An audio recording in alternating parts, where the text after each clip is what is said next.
Welcome to Lacrosse Classified, your go-to source for all things NLL and box lacrosse. We will bring you the biggest names and best storylines in the world every single week. So settle down and listen up. It's time for Lax Class.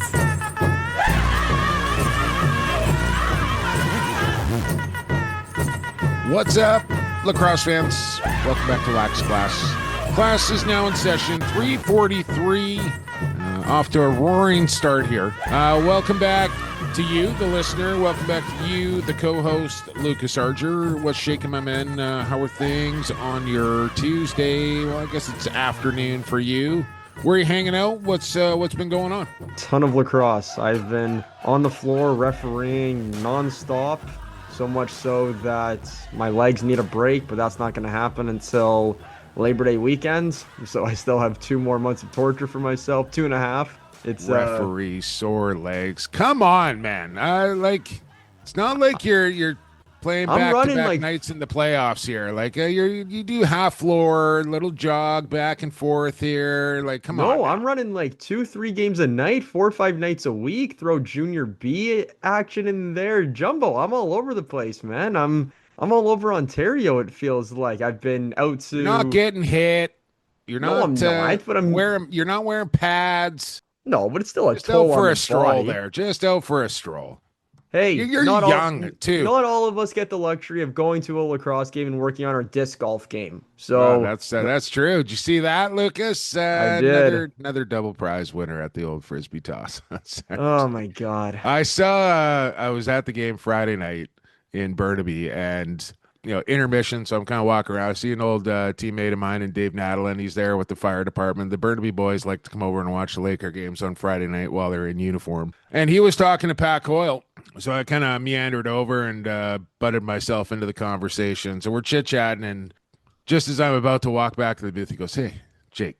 I said, "What's up?" He goes, "Just so you know, nobody gives a fuck about your Frisbee toss story. I heard you were going on for 5 minutes during the game talking about your Frisbee toss." I said, "You're a liar. You're a liar, Coyle." And then I said, "Well, what happened Wednesday night against the Delta Islanders, who just put a whooping on the Minto Cup champs?" And that was pretty much the end of the conversation. I just walked on. It was all fun and games, but yeah, took her down again. A couple gift cards in the pocket. I got that sucker down. I'm just hoping I don't get banned by the Adnax playing the Frisbee toss. My money spends just like everybody else's, and my blood bleeds just like everybody else's too. So just a regular guy throwing a Frisbee, and got unlucky a couple times. From the booth, Lucas, nonetheless. No doubt. You're young. So I don't want to hear you complaining about sore body from refereeing any longer. I woke up this morning after what I thought was a decent night's sleep, and I can't turn my head to the right now. I feel like I have a softball stuck under my right shoulder right now. I was grinding on this thing with all sorts of different methods, trying to get this thing out of my just from sleeping. And now I can't look to the right. So I don't want to hear any more complaints out of you about having sore legs. Did the crunch yesterday, Lucas. I know I saw you drop me a like on the old Instagram, the Stairway to Heaven there. Maybe that might have contributed to the I was definitely praying for Jumbo on that one. Yeah. We got through it. Busy week of lacrosse for yours truly as well. 5 games in the last 5 days. So it was nice to have yesterday off and just kind of not talk. This week, I think I got Saturday night off, which is a rarity, and a little unfortunate. Wife Danny's not going to be here this weekend. I had this big, elaborate, special Saturday night planned, only to find out she's not going to be here this weekend. So I had to go ahead and cancel all those plans, unfortunately. But that's unfortunate. I didn't even know a Saturday night off with Danny would have sounded so nice, but clearly the stars did not want to align for you. She likes coming to the games just as much as I like doing them, Lucas. We should probably tell the classmates what's coming up on the program. We'll try and remember Lax Class Report Cards here in the first period. We failed to do that last week. We will give you our Rycor Construction Standout Players of the Week. Lots to choose from here in the middle of June. And what else? We got our Goalie Factory Goalie of the Week. Looking forward to this. Third period, Lax Class Lock of the Week. Well, we didn't win, but we also didn't lose. Unfortunately, I had Tyler Pace in the parlay for last week. Found out Tyler Pace wasn't going to play, so did an emergency parlay. I don't know how many people caught it or saw it, but I thought, okay, well, like I don't want to just. So made up another one quickly that involved Jesse King, who also didn't play for the Shamrocks that night. So no, just voided.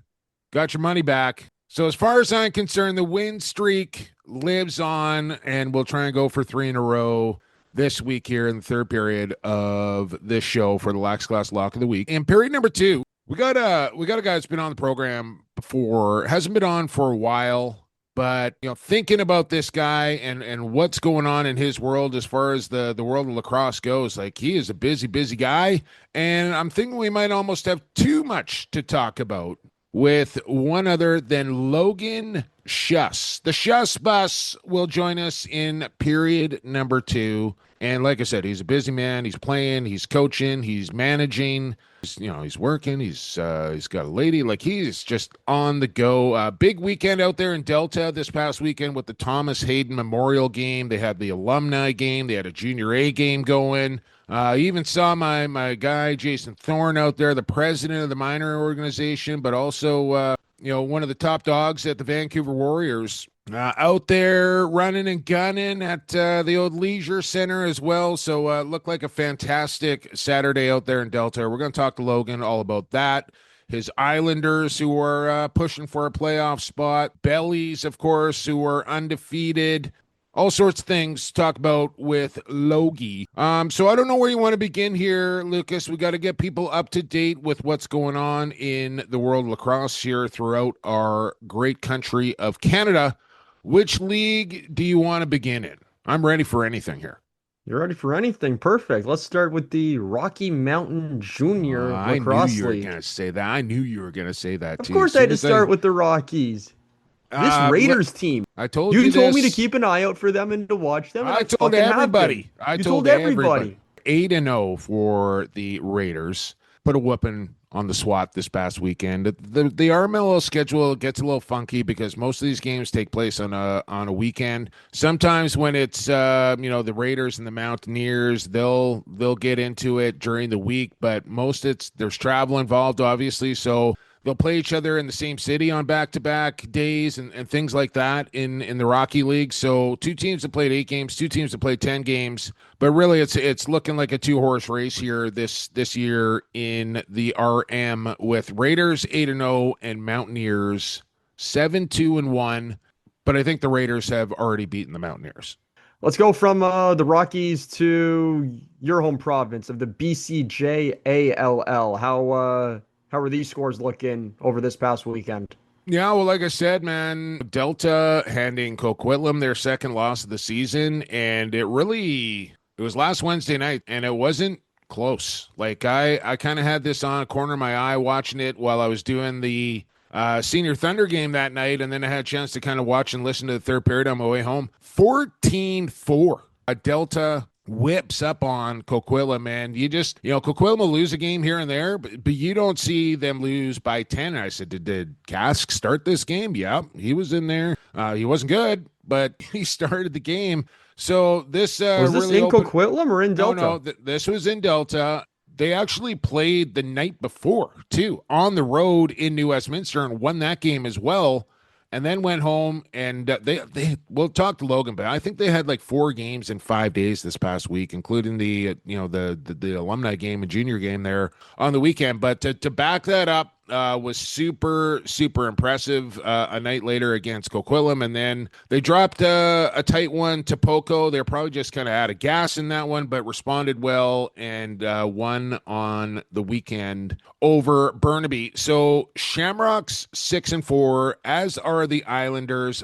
Timberman 5-4, Bellies 4-4, and looky here, Langley Thunder now 4-4 after losing 27-28 games in a row. All of a sudden have now won their last 4 and they're knocking on a door for a playoff spot as well. Told you it was a matter of time. The time has come, I think, here for Langley, who are starting to feel a lot more confident, got some wins under their belt, 4 in a row, in fact. And I know they're sitting in 6th right now, but that race between Delton, Nanaimo, New West, and Langley is going to be kind of fun to watch down the stretch here. I don't want to peg the Shamrocks in there either, but I think they're a pretty good team, and at the end will be where they need to be.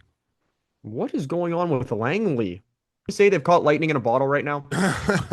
I mean, one thing I can tell you that's going on is the return of Cody Milosky, which has surely helped that team. Let's go to OJ.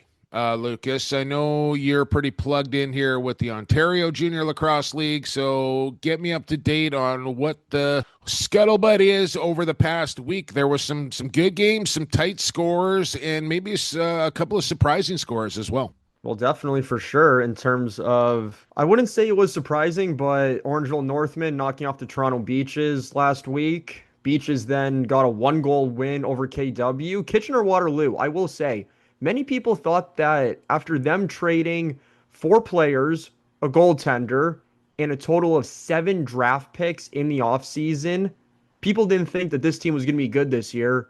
But have they actually started to win games and found themselves in a playoff spot right now? We'll check the standings in a second. Whitby was able to get an overtime win. Northman continue to roll. But the Trade St. Catharines back in the black and silver. I saw. I know a lot of people were a little bit confused because he was playing with Kahnawake to kind of start the season, but you said that he was still on an A card, and now it looks like he's played the last couple, and he's all over the highlight reels and socials with what he's been doing back with the Northmen, who are 10-1. This organization in Orangeville, Lucas, is just. I know they get talked about a lot, but rightly so. Like year after year after year, there they are. Near the top of the standings in the playoffs, Minto Cups. They just do it right down there in the Ville.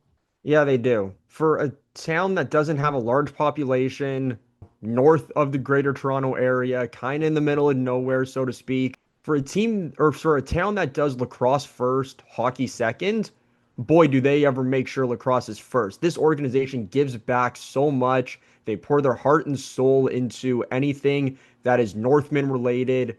And do they ever come out on top and prove why they've been on top a total 8 times in the Minto Cup, winning it? What was the stat there, Lucas? Was it the Lax Mag? Was it? I think I may have been actually. Speaking of that, my buddy Mo Joma there in Alberta, now a Lax Culture Daily family member, as Big Mo is going to be putting out the Junior A power rankings every week on lacrosseculturedaily.com. So look forward to that. He's very in tune with what's going on in junior. But I think it was him that came out with the stat that it's been 2 decades where it's either been Orangeville, Six Nations, Whitby, or Coquitlam in the Minto Cup final, with that one or winning the Minto Cup, never mind being in the final.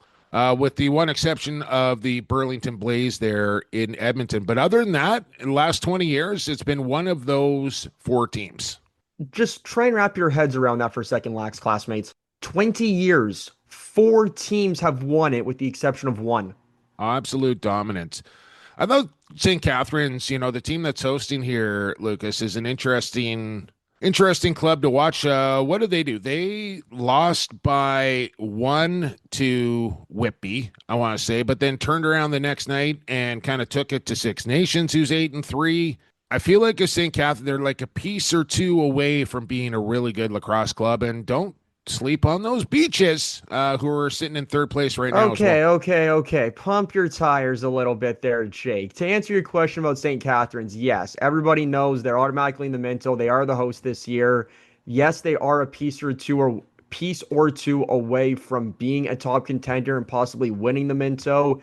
The trade deadline for the OJLL is this coming Friday, so note that this Friday. Oh, trade deadline, but not roster deadline. Like they can still go out and get a transfer from BC here potentially. Yes, that is accurate. But the trade deadline is this coming Friday, 11:59 p.m. Eastern time. So note that, classmates.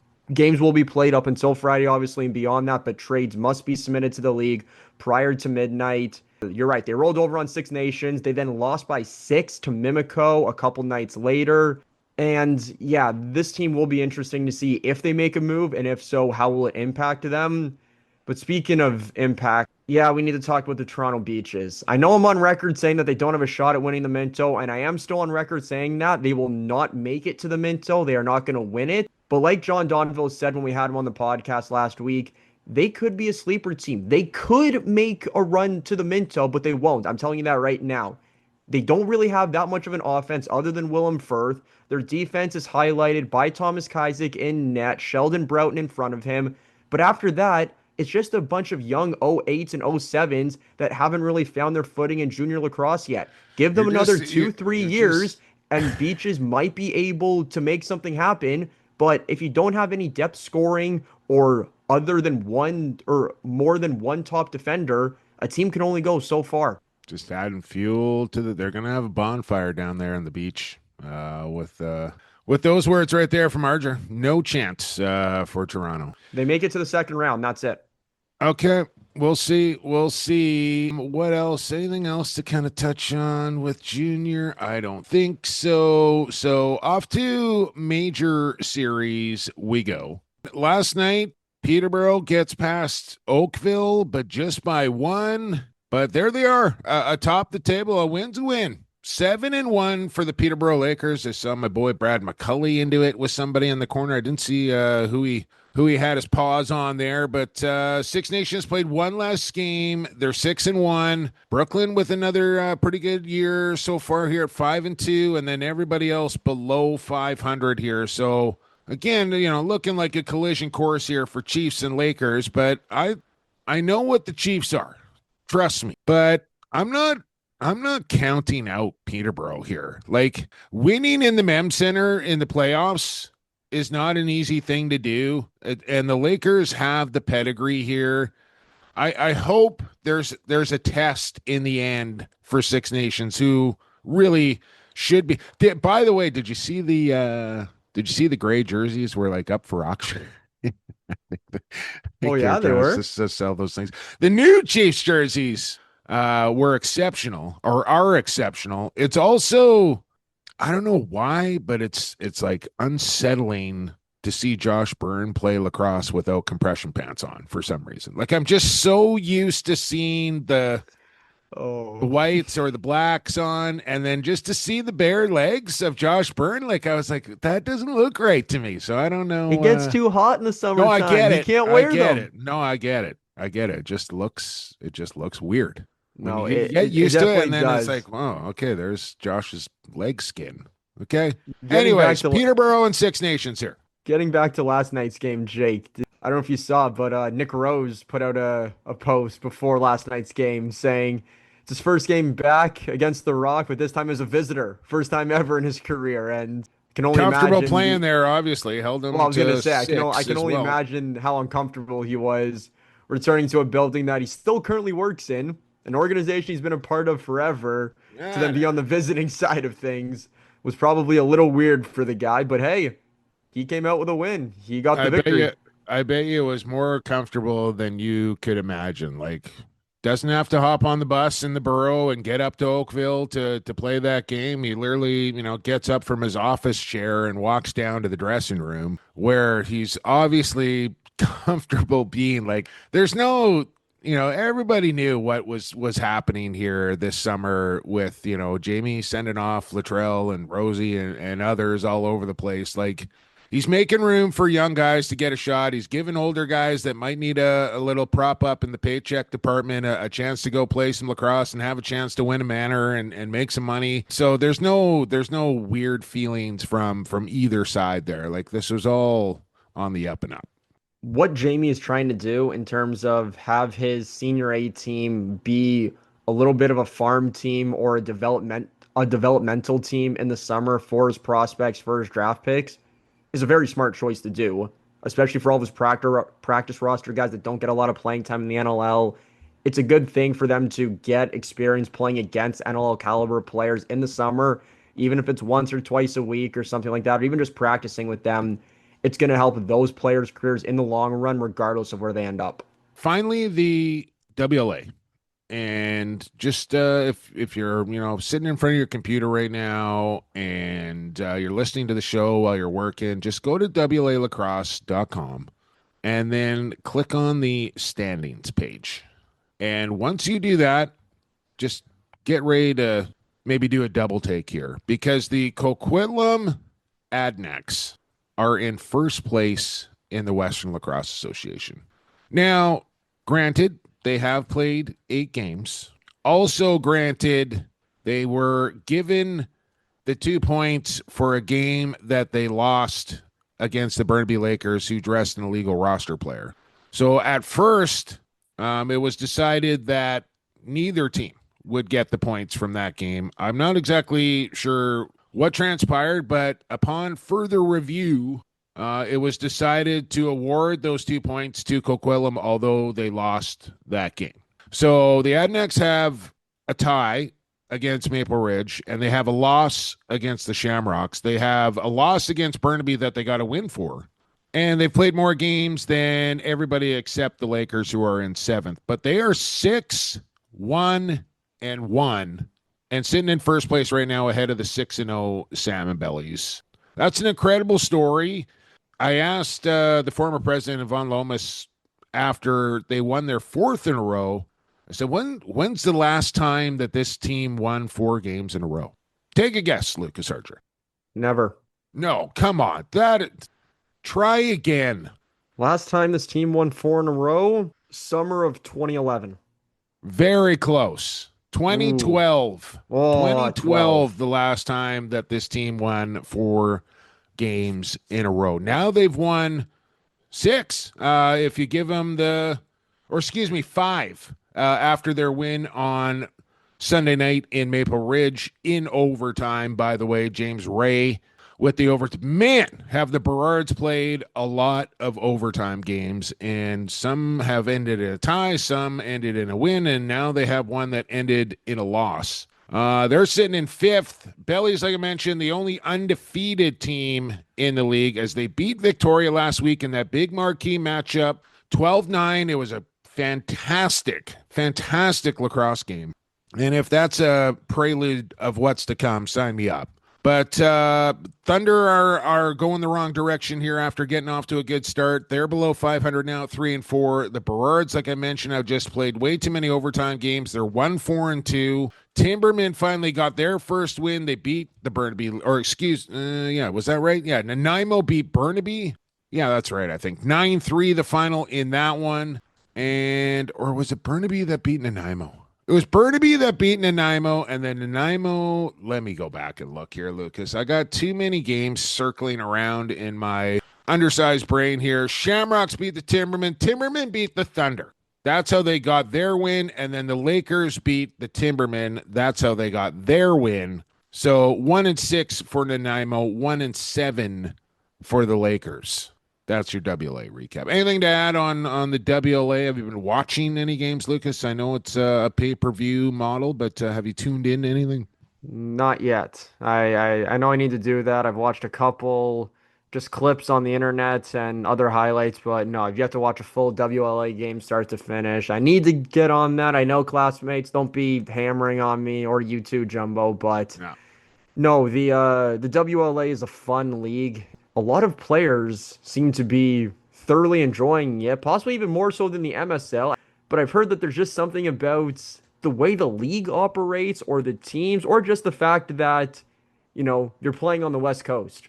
Yeah. I've just heard it's a fun league to be in. I saw Alex Simmons at the game. He wasn't playing for the Shamrocks, but he was there. And I said, how you liking the West Coast? You having a good time out here? He looked at me, he goes, Jumbo, I haven't had a bad day since I arrived here. So although he hasn't had a chance to play lacrosse, he's having a good time over there on Fantasy Island. Speaking of that, Adnex Shamrocks Friday night from the Q.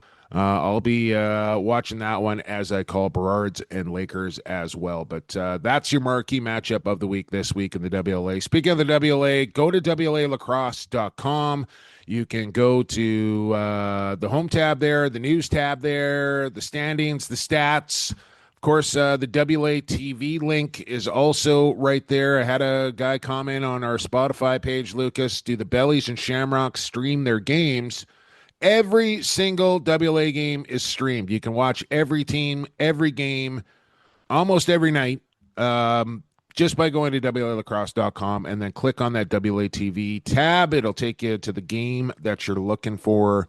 And maybe for like our new listeners, most teams do this, I want to say, in junior and in senior here in BC. I'm not sure if it's exactly the case there in Ontario or not, but essentially each team is dedicated a night for their home nights. Like Senior A Bellies games have been on Thursday nights for, I want to say, the last like 75, 80 years. Lakers usually play on Fridays, as do the Shamrocks. The Adnacks, they always play on Saturday night. Burrards are usually Sundays, sometimes Tuesday. Nanaimo's usually Saturday nights at home as well. Who am I missing? Langley's Wednesdays. And same thing for junior. They all kind of pick a day to have as their home day, and then you make some adjustments with island teams and what have you. But does that work the same way out in Ontario? Like, does the Brampton Excelsiors have a dedicated home? Yeah, they usually do. So for BLC, it's Wednesdays. You can catch the Coburg Kodiaks at home on Sundays. Nations are usually Mondays or Fridays, depending on the week and who their opponent is. Thursdays, you're up in Peterborough. Is it Tuesdays or Thursdays that you're at the track with Oakville? One of those. No, sorry. Mondays are at the track. Mondays you're at the track for the Oakville Rock. And then who am I missing? Owen Sound. Owen Sound's different this year. They've had to move out of the Bayshore Community Center where they normally play, home of the Owen Sound Attack of the Ontario Hockey League. So that whole community center is under renovation. So now that they have moved to the Durham Community Center, where Owen Sound MSL has been sharing with Owen Sound Senior B and Owen Sound Junior B, their MSL games have been all over the map. So They don't have a designated home day, unfortunately. It's usually the weekends, but that's also TBD. Major Series lacrosse. And speaking of all this major series, Lucas, this is leading me right into our Lax Class Report Cards. So let's just do it right here, right now. Time. It's Report Card Day. Report Card Day. Settle down, class. Today is Report Card Day. Today is Report Card Day. It's Report Card Day. I take out my report card. Throw some D's on that. I take out my report card. Hey. Lax Class Report Card. Please on it. Just before we get into this week's report cards, Lucas, I got to mention, got a call, and I don't want to name any names, but my last week's report card about having the U20, the Minto, the Founders, all on the same week. Got a little more information on that. Thank you for that, by the way. And I just want to say, this is more on World Lacrosse at this point than anything else. They had a date secured. They changed that date. St. Catharines capitulated their Minto Cup date to accommodate World Lacrosse and these U20s. Then they switched their date, and then World Lacrosse switched again. And by that time, St. Catharines couldn't switch back to. So right now, the Minto Cup, and this is the way it is scheduled a week earlier than it normally is, and it will overlap with the Founders. But they did that intentionally, thinking this World Lacrosse event would be at a later time, and then everybody would have been eligible to go to it if they made the team. And then World Lacrosse switched again, and I'm not so sure why, but I kind of wanted to walk back because I said a D- for everybody involved. Turns out I think the D- just gets pointed at World Lacrosse here a little bit for I get why they're doing what they have to do and not worrying about anybody else. Like, they have to do that. But I felt a little bad that I kind of pointed the finger at everybody else when I should have just been pointing the finger at one person. But again, it's also just it's a finicky. It's unfortunate. It's just unfortunate, right? And like I said, St. Catharines did everything that they could to try and make it all work. And which you have to praise them for, because absolutely. As the host, then they got them pigeonholed, trying to make a whole bunch of schedule changes is not easy to do. Absolutely. So I just wanted to put that out there before we get into this week's Lax Class Report Cards. You going positive, negative, down the middle? What do you got this week, Archer? I think I go to right down the middle. You brought up St. Catharines and the Minto Cup hosts. That's who my report card is on this week. Not the worst grade ever, but certainly not one of the best. They are getting a C from me this past week, keeping it close with Whitby a week ago, or sorry, just over a week ago, to then taking it to Nations, who's atop of the standing, to then just run out of gas against Mimico and leave the whole team in a little bit of a question mark period now as the trade deadline looms on what exactly this organization and Dan Coates, head coach Steve Toll, and the rest of their management, what it is they're exactly going to do, Well, knowing I that they have think a we national know. championship coming up. Yeah, they know what they're going to do. They're going to try and make that team better. It's how they make that team better, who they get to make that team better. They have no choice.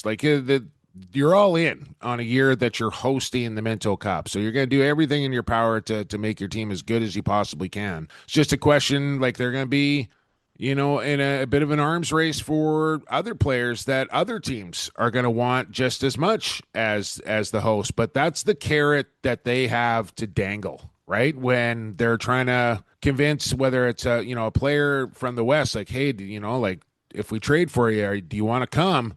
You're guaranteed to be in the Minto Cup. If you do, that's a pretty nice carrot to have, right? So we'll see how it plays out. I have no doubt they're going to do everything in their power to make their team as good as possible. Problem is for them back east, everybody else is going to try and do that. That's near the top of the standings as well. When did you say the trade deadline was? This coming Friday. Okay. WLA is July 9th. I want to say the BC Junior A is the end of this month, June 30th, July 1st, something like that. So we'll keep you posted. There's going to be some movement. No question about it. I got to get this in. A text from my buddy Luelis, who woke up with his Aquasasne Thunder winning their last 6 games and punching a playoff ticket. He kind of thought this was going to be a bit of a rebuild year for the Thunder, but they're back in the playoffs, and guess who they're playing? The West Durham Ironheads. My buddy Luelis going up against Gregoire in a best-of-5, opening round playoff series here. And they're doing it how Saskatchewan Halifax did their playoff series. Even though Ironheads It's a long have trip, home right? floor, It's a long trip.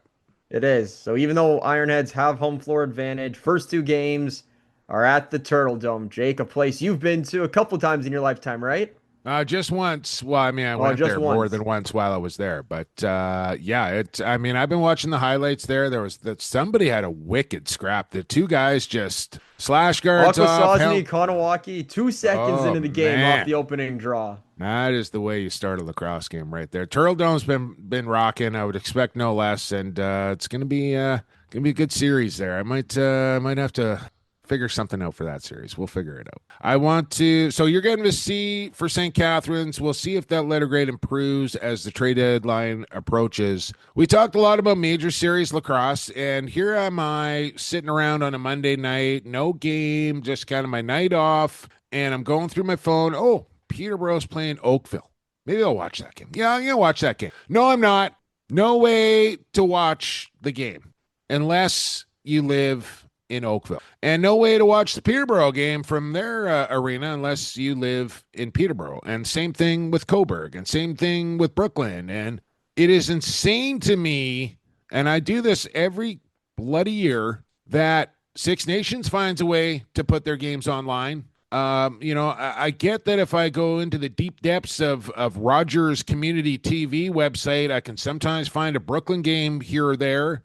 But to have the best players in the world playing the sport, and then to have your local TV station pick it up, those are the people that you want at your game. Why are you putting this on local television when you want the people that are watching on local television in your arena? And how about the people on the other side of the country, or maybe fans of the Oakville Rock who are playing in Peterborough that night, that want to watch their Rock team play, and you can't? It's Senior A lacrosse, and some of these rosters are worth a pretty penny, and you're telling me you can't figure out a way, at least do something and put it on YouTube for free. I don't know. But the fact that there is way too many teams in major series lacrosse where I can't watch their home games, it infuriates me, and I can't be the only one. And again, Every single WLA game is available to watch online. Every single one. And you can only get one team in the MSL. This has been a problem for years. I'm Jake, I wholeheartedly agree with you. You need some way to stream your games. And being that the MSL has done this for a couple years now, even prior to the pandemic, and they haven't fixed it, is ridiculous. Major Series Lacrosse, D-, man. I F. Do better. There are your Lax Class Report Cards. A big period one in the mix here. We're still not done. Time now for our Goalie Factory Goalie of the Week. Big save, Chiliano. Rebound call, Crime Stoppers. Vince just scored a goalie goal. Jameson somehow comes up with the stop. Larceny. And here's Shane Jackson off the bench. And there's Christian Del Bianco with a stick side save. Goalie Factory not save of the week. It's Goalie of the Week here in the summertime. But I can also tell you they're located out there in Langley. Goalie Factory is dedicated to developing the next generation of lacrosse goalies in the Lower Mainland. And their expert coaches and trainers focus on building strength, agility, positioning, game-specific skills to empower athletes to get better at playing goal in whether it be field or box lacrosse. Go to @GoalieFactory_. Hit their link tree, their sign up, the merch. It's all there at @GoalieFactory_ on TikTok, Instagram, Facebook. And of course, their expert coaches, Riley Brown, Caleb and Marcus Kahn, and head trainer Curtis Armstrong. Don't forget media manager Daniela Carey that's cranking out the social media content as well over there at the factory. We appreciate them. You should as well, and take advantage as this week's Goalie Factory Goalie of the Week. Now, I should have been prepared for this once again, Lucas. I wasn't, but I should be able to pull it up here pretty quick. And it is the daughter of my good friend Derek Lowe, D-Lowe, who was a fantastic lacrosse player for the Burrards, spent some time with the Shamrocks, might even have won a Man Cup over there, if I'm not mistaken, but had been known to step in between the pipes from time to time later on in his senior B and even into his master's career. Well, his daughter, who is in U11B out there in Ridge Meadows, Addison Lowe, decided that she wants to be a full-time goalie. Said she wasn't really having a great time as a lacrosse player being a runner, but as soon as she stepped in between the pipes, now she's having the time of her life. I said, this is a perfect endorsement here for the Goalie Factory, no question about it. U11, full-time goalie. She could get better at the Goalie Factory. You as a goalie could as well. But D'Lo mic'd her up, took some video of her playing in net and put it on his Facebook. So if you're friends with Derek, make sure you go check that out. I don't want to be sharing that around if I'm not supposed to be, but it was hilarious. It was about as cute as could be. And Addison Lowe is our Goalie of the Week. Keep going, Addison. Don't stop. If you're having fun between the pipes, like I was when I was a goalie, why are you going to give it up? Maybe she just doesn't like all the running and stuff. Maybe I should have taken a crack at playing goal. I didn't really like all the running either, but that would have been something right there way back in the day, I'd take up some net for sure. But what? hold on before we move on. In order to be a goalie, and from the time that I've known you, you seem pretty straight-headed, which is unfortunate because for a goalie, you always have to have at least one screw loose. Yeah, well, obviously you don't know me all that well if you think I'm pretty level-headed. I am not, but I can't tell you what I am. I am gonna go right from the factory right to the construction site here, Lucas. Let's not waste any more time. It's been a long period one. We just finished a shift at the factory. Now it's time to put some hours in on the construction site for our Rycor Standout Players of the Week. I'm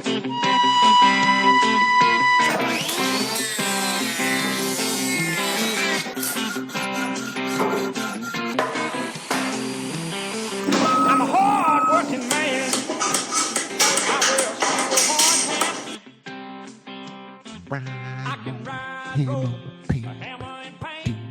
Rycor Construction. I saw Rye of Rycor out there at the Burrards game on Sunday night. We were chit-chatting away, and I said, how's business going? He just looked at me and just wiped off his brow and said, man, we can't keep up.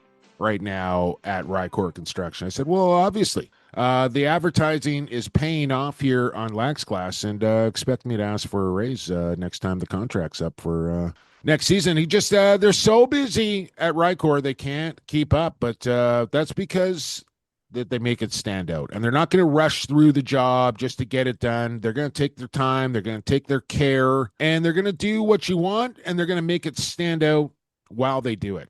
At Rycor Construction Inc. See for yourself all the different job sites they got going right now. You can see that on Instagram and Facebook at Rycor Construction Inc. And you can also go to their website if you want to give them a call or an email, you want a quote, you got a question, www.rycorconstruction.ca. Who stood out for you this week, Lucas? I'm going to go to a league. I referee it a lot. Ontario Junior C Lacrosse, number 9 of the Peterborough Lakers, Nick Fournier. If people don't know who this guy is, you might want to start getting his name. He plays for Peterborough Junior C, call up for the Lakers of Junior A. This guy is literally, and from other people that I've talked to, he is literally a smaller version of Mark Matthews. Wow. That's quite the endorsement. A skilled, high IQ, quick, not fast, but he's quick, left-handed shot that is lethal from the outside. He is truly a hell of a player to watch, and he had a great week last week. Had a couple of games for Junior C, was a call-up to the A's. He is something special to watch for sure. So Fournier, well done, man. Welcome to the construction site. Congratulations. You get a shift of hard labor for your efforts there. I want to go to BC Junior A lacrosse here, and I just wanted to double check something before I did, and that wasn't the game, but it doesn't matter. Cody Malosky. Have you seen what this guy has done since returning to his Langley Thunder? I mentioned the 4 in a row, the wins, which he has been a part of 3, but in those 3 games has become the Junior Thunder's leading scorer with 21 points. In 3 games, what an impact player that this guy is. I like it. It's just, especially in junior, when you're that much better than your competition, it's almost like basketball where a player can go off for a 50-pointer and just will his team to victory. But 12 goals in 3 games, 9 assists, 21 points, including a game winner in there, and is the team's leading scorer, having played 3 games. And he's back for the summer now. Now, what happens in the next couple of weeks here? I think Langley will have a decision to make whether, they want to look to the future a little bit with this Langley team, which is, aside from Cody, still very, very young. But if you think about the return that could kind of set up the next 3 years here in Langley, if they move them, whether they believe, they can make the playoffs. Do you want to get that playoff experience for these young guys this year, or do you want to wait till next year? It's going to be really interesting to see what they do with Cody, whether they ride it out and just he finishes his 5th year in Langley, helping this young group along and let the chips fall where they may, or do they move them and do it for pieces to help for like the next year or 2, or even draft picks down the road? I don't know. This can be really interesting to see what Rob Buchan does with Cody Malosky at the deadline.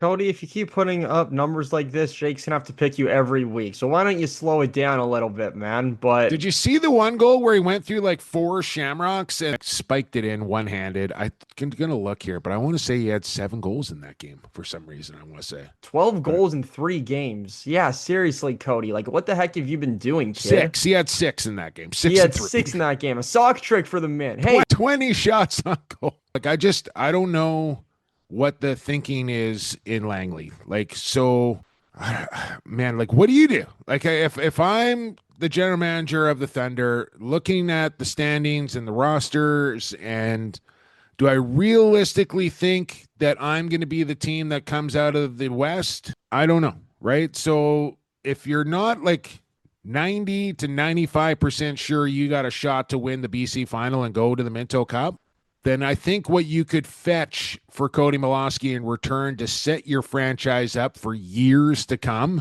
I probably go down that road. Well, I got to ask you. Go down that road. Okay, so if you are the GM of Langley, are you trading Cody? I think so. Yeah, I think I am. And not necessarily to Coquitlam.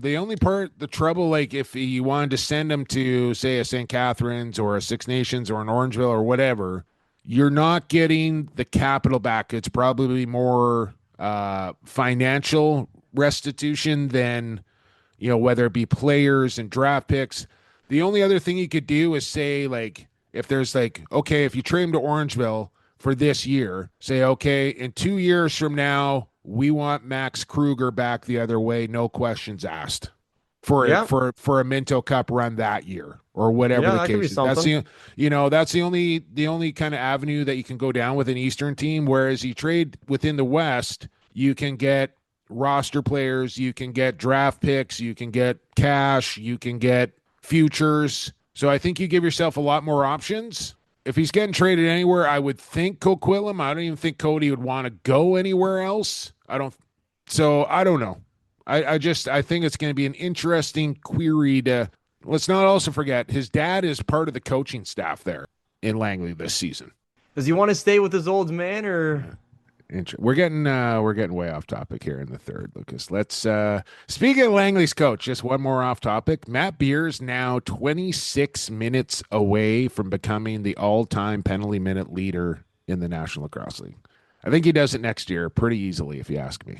Told him just take I said just get a couple scraps, maybe a little high sticking minor in there, and then tell a ref to F off and take a 10-minute misconduct, and boom, there's 26. I could do that in a game. That I do believe. Let's get to break here, Lucas. We got Logan Schuss coming up on the other side.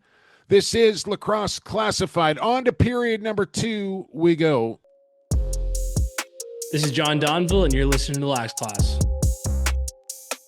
Welcome back to Lax Class. Into the second period of action we go, which is brought to you by Edge Dynamics. Edge Dynamics at Edge Dynamic Digital, edgedynamics.ca. That's where you want to go. Their website, their social media. They sharpen your brand on a global level. They're going to take your brand, they're going to take it to the next level. They're going to do it with limited resources, and they're going to help nonprofits and small businesses deliver sharp marketing strategies that make an impact.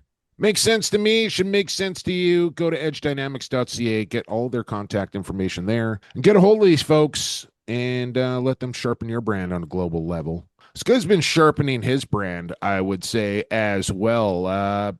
Taking over as the head coach this season for the Delta Junior Islanders. Back in a Bellies uniform and playing quite well, I must say.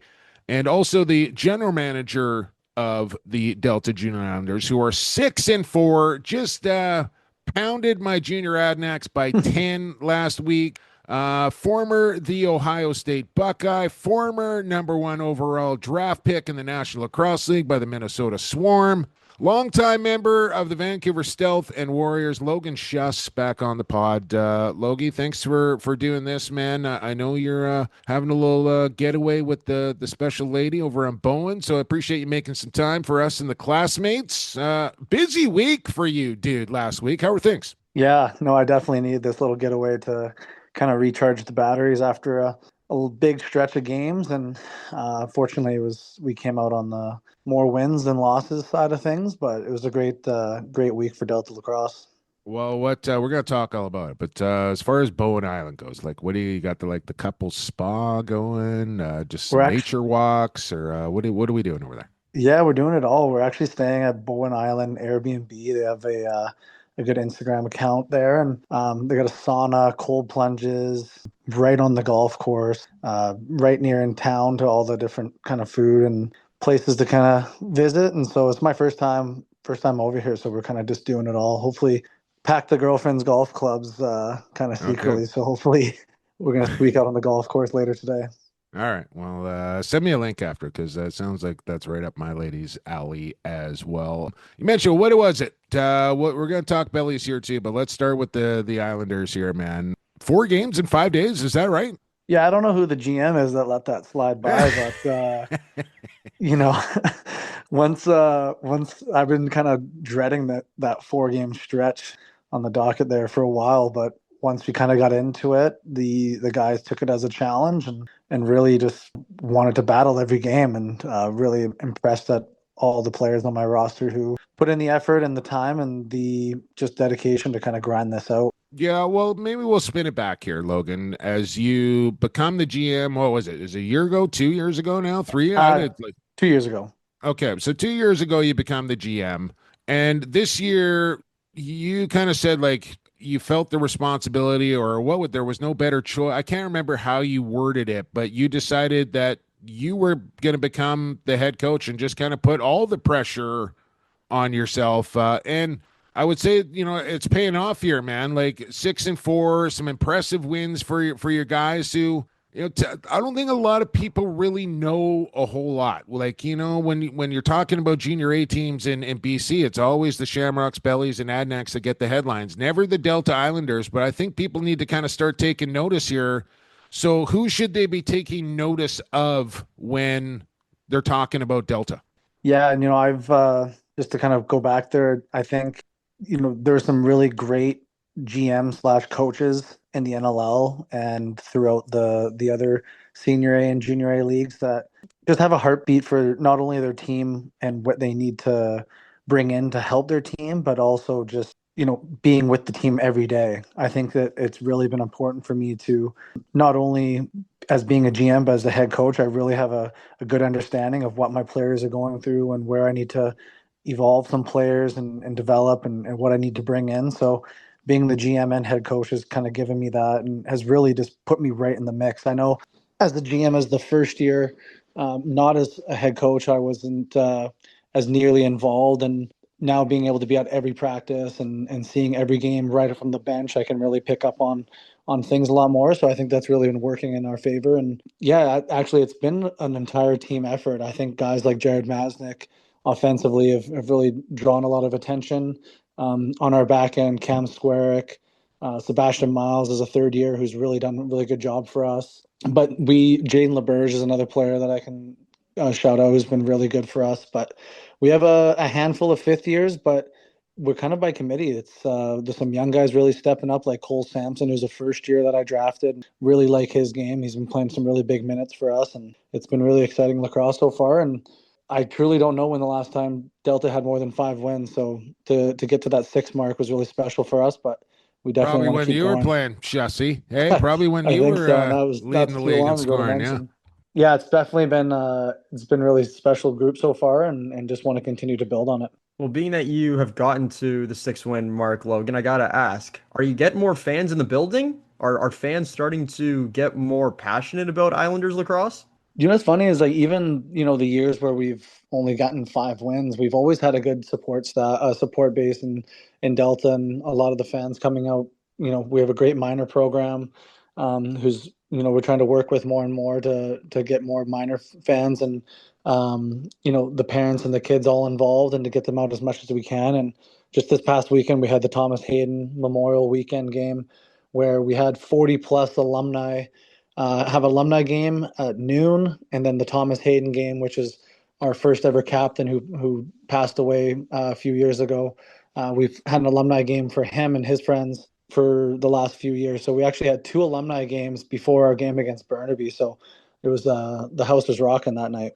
Well, I was gonna say, I'm glad you mentioned all that because I saw our guy Jason Thorne posting up some pics. He was out there playing, and of course, he's the president of the minor organization. So I think there's a great relationship there. I know GB and Garrett Billings has become a big part of that organization as well. You got some really good people and really good support system in place there in Delta now, and obviously the numbers have reflected that, and the leadership, I think, a large part to do with it.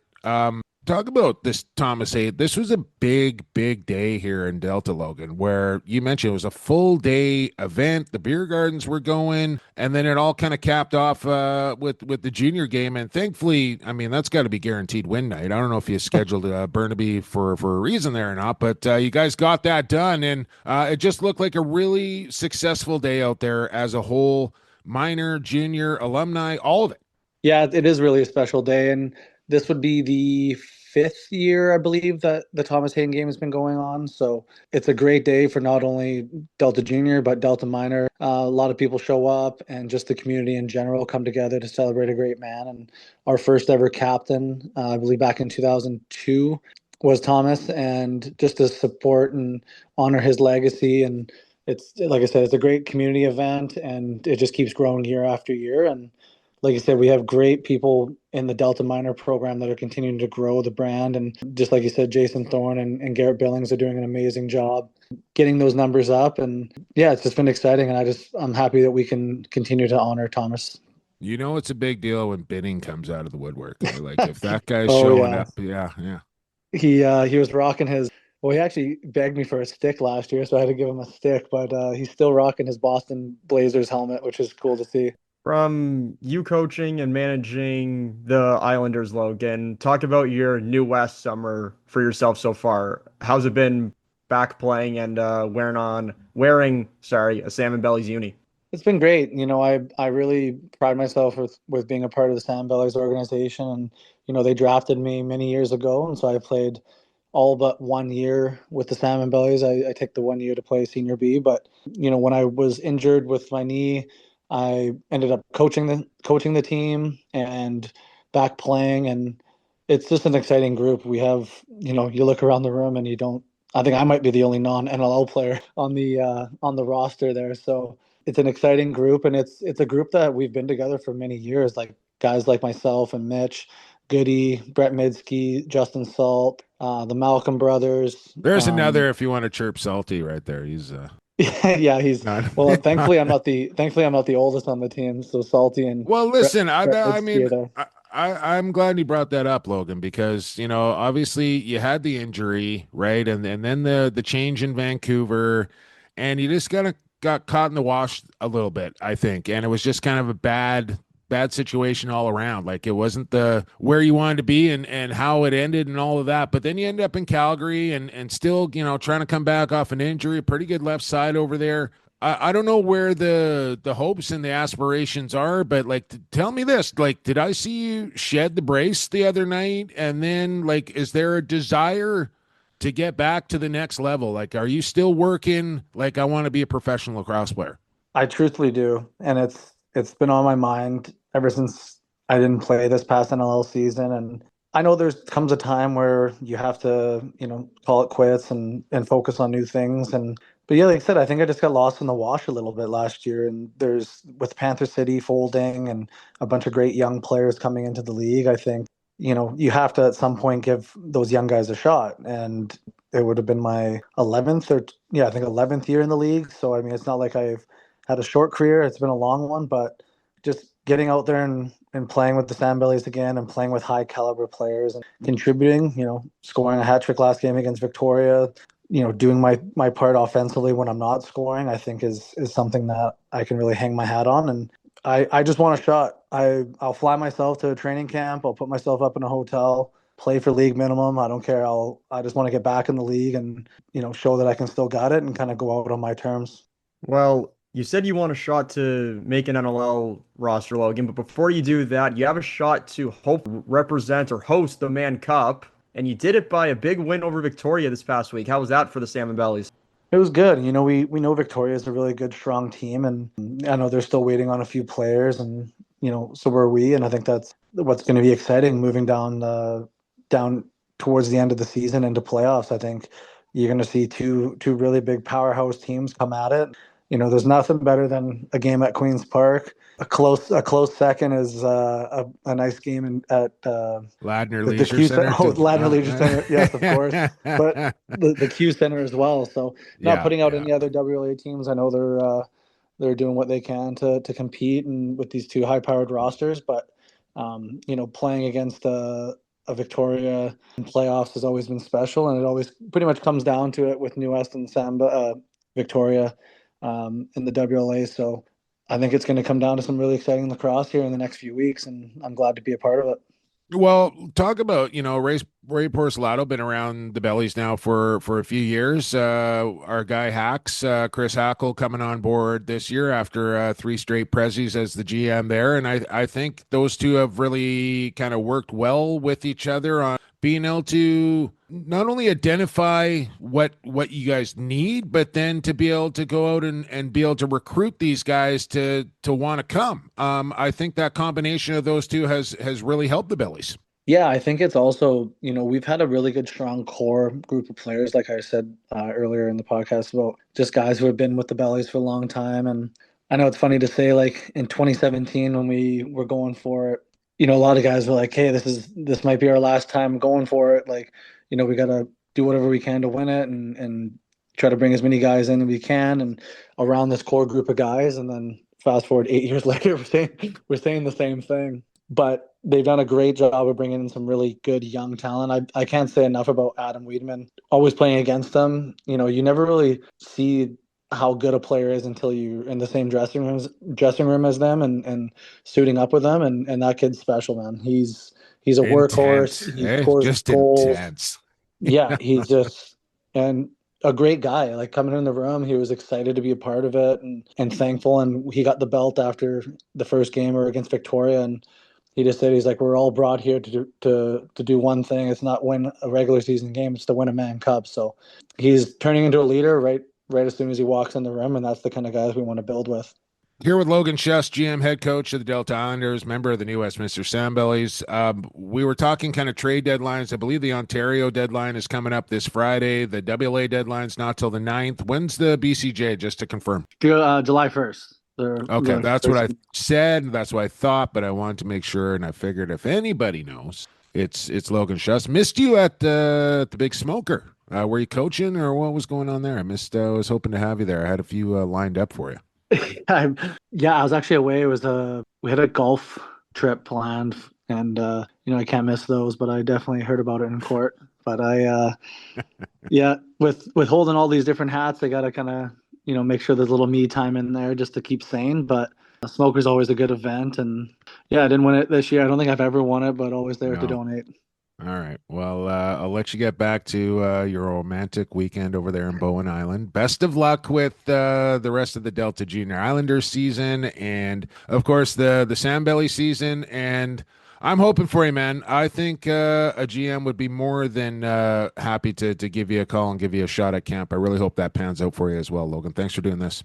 Yeah, I really appreciate it. I think the only other person at more arenas than me this summer would be you. So hopefully you're getting some time away and enjoying your summer when you can. There you go. Appreciate it, man. All right, Jake. Take care, guys. See ya. Bye. There you go. There he is, Logan Schuss. And I know that's your first conversation there with the old Schuss bus largely, but guy loves lacrosse, man. And he's kind of Ladner's prodigal son a bit, right? His dad was still is an absolute legend around those parts. His jersey hangs in the arena. And I really felt like Logan felt a responsibility to carry on the tradition there in Ladner and Delta, the Schuss name.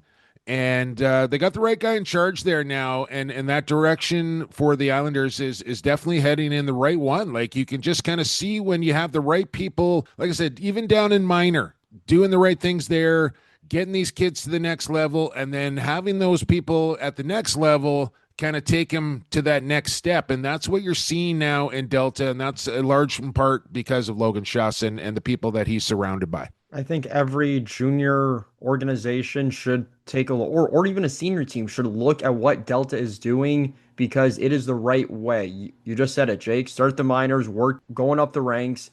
It works. It has worked. It continues to work. Coquitlam's a prime example of it as well. Like just the better synergy you have between senior and junior and minor, the better off your entire organization is going to be. Langley's another good example of that as well. I could go on. But we should probably take a break here, Lukey, and let's get to third period action. It'll be a quick one, but hopefully a successful one. Lax Class Lock of the Week, period 3. Is next here on Lacrosse Culture Daily Podcast Network. Associated Labels and Packaging, a fun family company that offers premium quality labels and packaging with unparalleled service. With 40 years of experience, an extensive product catalog, and an ever-growing fleet of equipment, Associated Labels and Packaging is the perfect fit to take your labels and packaging to the next level. This is Jimmy Quinlan, head coach of the Saskatchewan Rush, and you're listening to the Lax Class.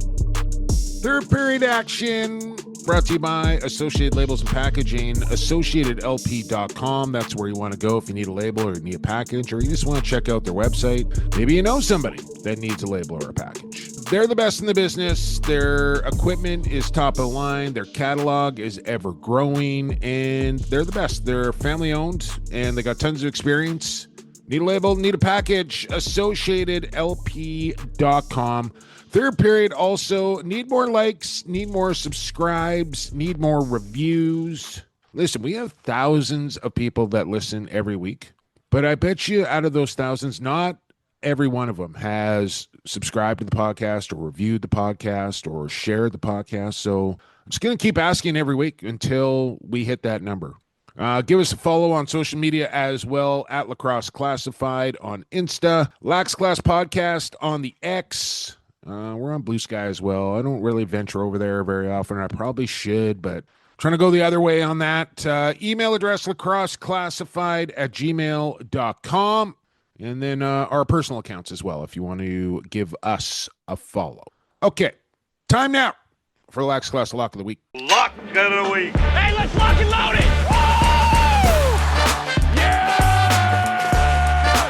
I am going to be a very rich dude. Ooh, it's a big lock, all right. Here comes the money. Here we go.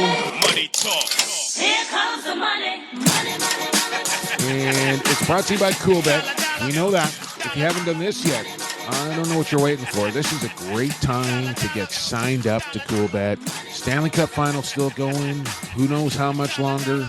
NBA Finals going, but who knows how much longer? But baseball, CFL, WLA, of course, is on there. Disc golf, largely. You got regular golf, or ball golf, as I like to call it. You got soccer. Ball golf. All sorts of sports to gamut. Don't make me call you Lukey again. We got the Lax Class Lock of the Week, and it's brought to you by CoolBet. Bonus code is Lax Class. You put that in before you make your first deposit, and CoolBet will match you up to $200. So if you put in 100, they'll match the 100. But if you put in 200, they'll match you 200. If you put in 300, you're still only getting 200. See what I'm saying here? Lacrosse Classified Parlay, Lax Class Lock of the Week, looks like this. The Sr Bellies are playing the Timbermen. The Sr Bellies are near the top of the standings. The Timbermen are near the bottom of the standings. I like the Sr Bellies to win this game convincingly by 3.5 or more. So essentially, they got to win by 4 or more. I still think they'll do that.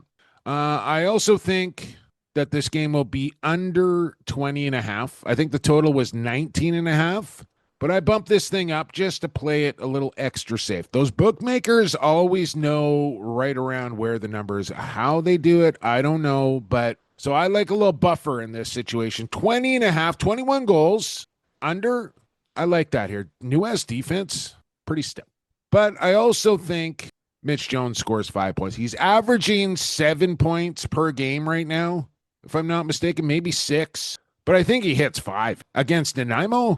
Plus 400 for Sr Bellies, minus 3.5, under 20.5, and Jones for 5 or more, plus 400. Streak continues. $100 CoolBet return even here on 20 jumbo bucks. What do you think, Lucas?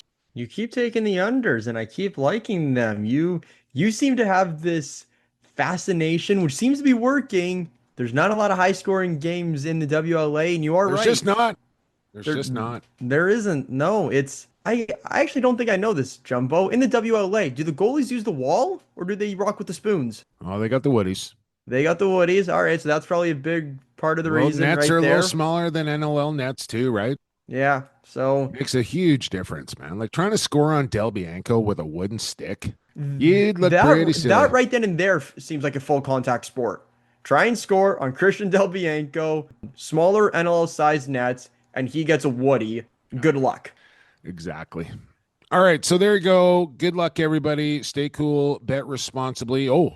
Greggy actually messaged me today and asked to confirm my address. So my hopes are high that just in time for the month of July, I'll get my Cool Bet hoodie and maybe a toque, and I'll get to stare at that for 3 months. What toque are you going to be wearing in the middle of July? That's what I'm saying. That's what he's going to send me, and then I'm just going to look at it for about 4 months before I actually wear it. Show up to Queen's Park with it. No chance. No chance? Oh, Danny got me this, not to get off track here, Lucas, but Danny got me this neck fan from Costco. It came in a 2-pack, and I guess she had one and lost one, so she wanted to get another one. So she bought the 2-pack. This thing, it's like a neck collar that just sits around your neck, and it blows air upwards. Oh, it's glorious. I'm going to be wearing this thing calling games in August, guaranteed. I might have to look into that. That sounds pretty. That sounds pretty unique. Luxurious, absolutely luxurious. Ooh, luxurious. That's a word you don't hear too often. Yeah, Mr. Luxurious, Mitch Belisle. All right, we're gonna get out of here. We'll be back with Lax Class 344 a week from today, or whenever you're listening to this podcast. Lax 344 every Wednesday, high noon Pacific time, right here on Lacrosse Culture Daily Podcast Network.